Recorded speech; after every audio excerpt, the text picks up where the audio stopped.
श्री स्वामी समर्थ. नमस्ते स्वामी भक्तांनो, कसे आहात तुम्ही? आज मी तुम्हाला नागू अण्णा कुलकर्णी यांना स्वामींनी दृष्टिदान कसे दिले याबद्दलची गोष्ट सांगणार आहे.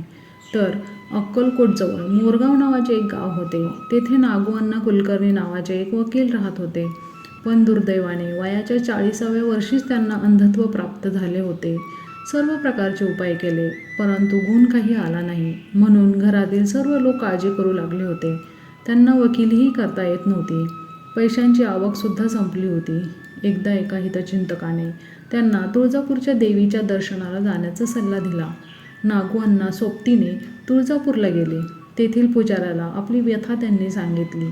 तेव्हा पुजाऱ्याने त्यांना सल्ला दिला की रोज 2 प्रहरी प्रदक्षिणा घालावे व 3ऱ्या प्रहरी भोजन करावे. त्याप्रमाणे नागू अण्णा रोज प्रदक्षिणा घालत होते. असे 6 महिने झाले तरी देवीची काही कृपा त्यांच्यावर झाली नाही.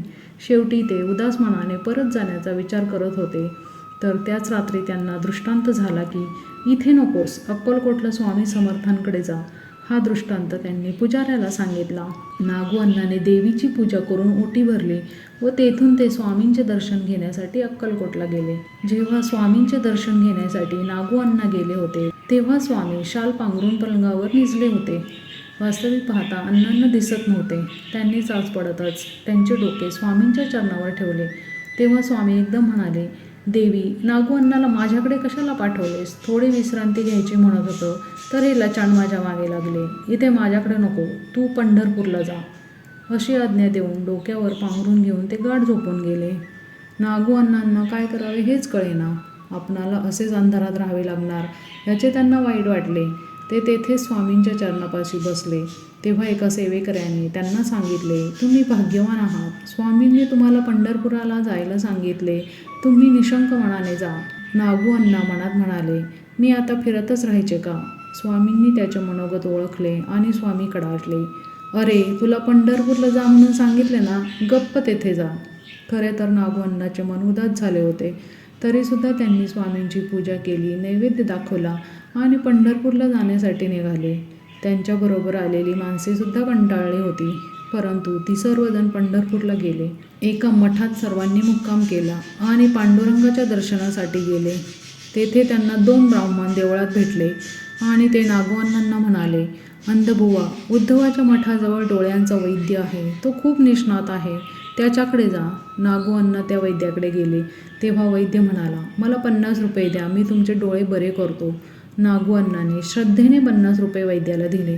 तेव्हा वैद्याने हातात एक तीक्ष्ण शस्त्र घेऊन त्याच्या डोळ्यांवर आलेला पडदा दूर केला. त्यानंतर डोळ्यावर पट्टी बांधली आणि 3 दिवस पट्टी काढू नका म्हणून त्यांना सांगितले. 3 दिवसांनी त्यांनी डोळ्यावरची पट्टी काढली. तो काय आश्चर्य, त्यांना दिसू लागले.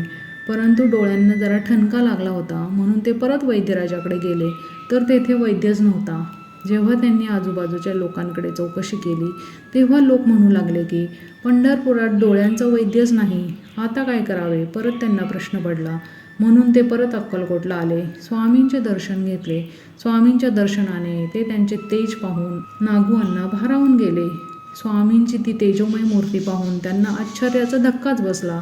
ते स्वामींना म्हणाले, स्वामी, आपल्या कृपेने मला दिसू लागले, परंतु डोळ्यांना ठणका लागला आहे. तेव्हा स्वामी मंद हसून म्हणाले, घोड्याचे मूत्र 2 दिवस डोळ्यात घाल, सर्व व्यवस्थित होईल. नागू अण्णा परत 2 दिवस तेथे राहिले. त्यांचा ठणका थांबला व त्यांना स्पष्ट दिसू लागले. त्यांनी जाऊन स्वामींचे चरण पकडले आणि म्हणाले, या चरणांपासून मला अंतर देऊ नका. स्वामींची सेवा आपल्या हातून घडावी म्हणून ते अक्कलकोटातच बरेच दिवस राहिले. स्वामींची कृपा कशी, कुठे व केव्हा होईल हे सांगता येत नाही.